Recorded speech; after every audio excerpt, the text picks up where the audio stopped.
അല്ല വിജയ ഇന്നെന്താ കറി ഉണ്ടാക്കണേ? നമ്മളിന്ന് കറി ഉണ്ടാക്കട്ടോ, ഒരു തട്ടിക്കൂട്ട് മുട്ടക്കറി ഉണ്ടാക്കട്ടോ. അപ്പം ഇന്ന് വെള്ളിയാഴ്ചയൊക്കെ ആവുകൊണ്ട് നമുക്ക് മീനൊന്നും കിട്ടിയിട്ടില്ല. അപ്പോൾ രാത്രിക്ക് എന്തെങ്കിലും ചോറൊക്കെ തിന്നണ്ടേ, അപ്പം അതിന് വേണ്ടിയിട്ട് എന്തെങ്കിലും ഒരു കറി അപ്പം പിടിച്ചുണ്ടാക്കുകയാണ്. അപ്പോൾ ഈ നമ്മളെ നാടൻ മുട്ട ഉണ്ട്, അപ്പോൾ അതുകൊണ്ട് തന്നെ മുട്ടക്കറി ഉണ്ടാക്കാൻ മതി. അപ്പോൾ ഒന്ന് കണ്ടോക്കല്ലേ എങ്ങനെ കറി ഉണ്ടാക്കുകയെന്ന്. കുറച്ച് എണ്ണ ഒഴിക്കുക.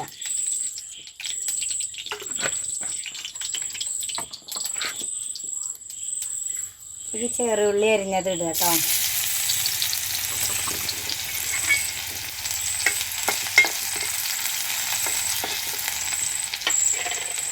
അതൊന്ന് മൂത്ത് വരട്ടെ.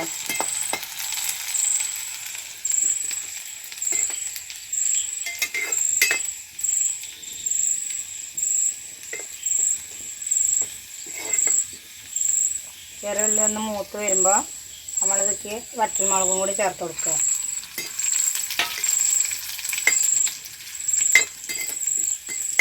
തക്കാളി ചേർക്കട്ടോ.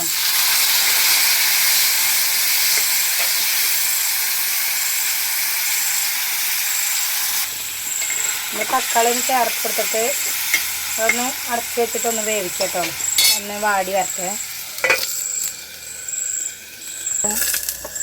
തക്കാളി ആയിട്ടുണ്ട് കേട്ടോ.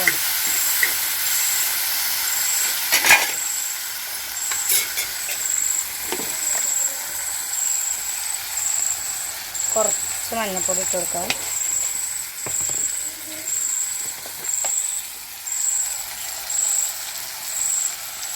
കുറച്ച് മുളക് പൊടി, ആവശ്യത്തിനുള്ള മുളക് പൊടി ഇട്ട് കൊടുക്കാം.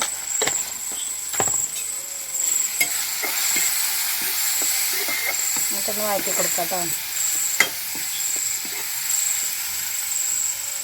ഇനി കുറച്ച് വെള്ളം ഒഴിച്ച് കൊടുക്കട്ടെ ആവശ്യത്തിനുള്ള.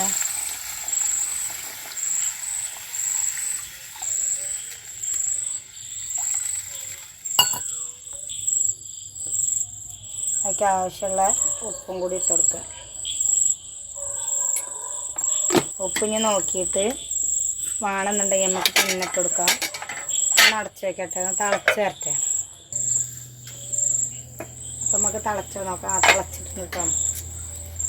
ഞാക്ക് മുട്ട ഓരോന്നിങ്ങനെ പൊട്ടിച്ചിങ്ങനെ വയ്ക്കാം.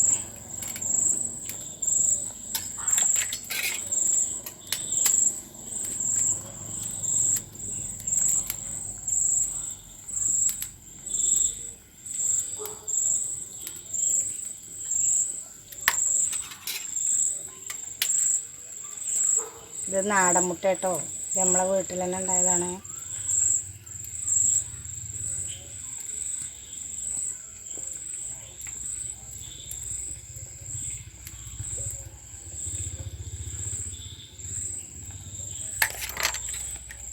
ഇത് മുട്ട ഒഴിച്ചിട്ട് മെല്ലെ ഇളക്കി കൊടുക്കാം.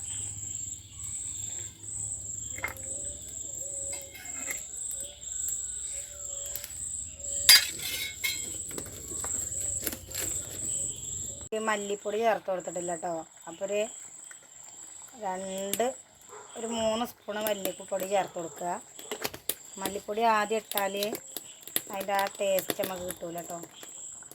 ഇട്ടിട്ട് വല്ലാതെ തിളയ്ക്കണ്ട, ഒരു 2-3 തിളക്കൽ. കരിവേപ്പിൻ്റെ ഇല ഇട്ട് കൊടുക്കുക. ഞാൻ നമ്മൾ അടച്ച് വെച്ചിട്ട് ഒരു 2 തളയും കൂടി അടച്ചിട്ട് നമുക്ക് വാങ്ങിക്കട്ടോ. അപ്പോൾ നമുക്ക് വാങ്ങിക്കട്ടോ. അപ്പോൾ അത്രേ ഉള്ളൂ നമ്മളെ മുട്ടക്കറി എന്ന് പറയണത്. വലിയ തോര ചിലവൊന്നുമില്ല നമുക്കിത് ഉണ്ടാക്കാൻ. എളുപ്പമാണ്, പെട്ടെന്നൊരു കറി എന്നൊക്കെ പറഞ്ഞാൽ വേഗം ഉണ്ടാക്കാം. ഇതൊന്നും ഉണ്ടാക്കി നോക്കുക കേട്ടോ, നമുക്ക് എളുപ്പമല്ലേ ഇത് ഉണ്ടാക്കാൻ. അപ്പം ഇത് നമുക്ക് അടുത്തൊരു വീഡിയോയിൽ കാണാം കേട്ടോ. അപ്പോൾ അത്രേ ഉള്ളൂ ഇന്നത്തെ ഒരു വീഡിയോ.